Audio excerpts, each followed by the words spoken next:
Millions of Americans are facing threat of foreclosure, and they want Washington to do something. Home foreclosures increased by a staggering 112% over the past year. John McCain pointedly blamed the housing crisis on both irresponsible lenders and Americans who borrowed more than they can afford. The McCains have assets of at least $36.5 million. Some estimates actually put her worth at about $100 million. You know, it's tough to have to pack up and leave the house that we loved and the first house that we bought. We bought the house in 2003. In the end, our mortgage was 15.75%, and we could no longer afford to make the payments.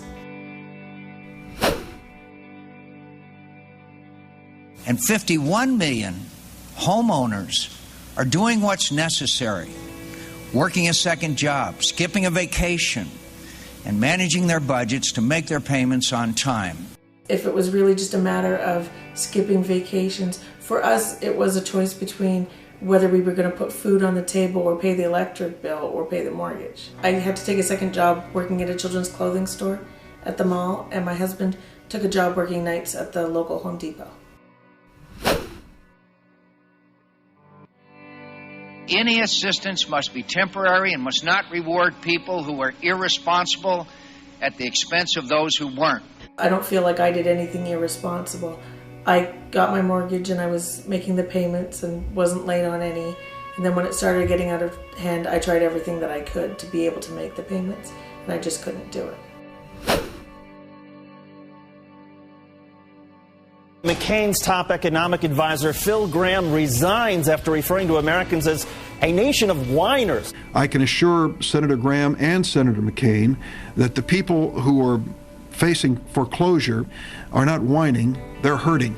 One of the hardest things for us was to find a new place to live, because as we were going around looking at houses, every house we applied for was turning us down because our credit rating was so low because of the foreclosure. Phil Gramm was working as a lobbyist for a foreign bank here in the United States. That is, the former Texas senator was paid to lobby Congress specifically about the mortgage crisis. At the exact same time, he was helping to craft Senator McCain's economic policies. It makes me doubt whether he has the best interests of the people at heart or whether he has the interests of the corporations.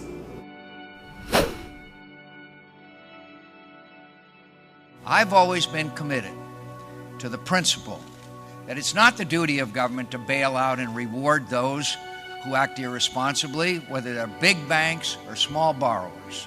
It got to the point where our mortgage was $2,400 a month and my take-home pay was only $2,200 a month. So what were we supposed to do? The wealthy. Always be interested in when people talk about who the, quote, wealthy are in America. We don't expect John McCain to be on a shoestring budget when it comes to shoes, but $520 Ferragamo calfskin loafers? My husband was running for the Senate in Arizona, and in Arizona the only way to get around the state is by small private plane, and I wound up loving it and buying a plane and, you know. I don't think unless you've been in this situation that you can truly appreciate how hard it is for people.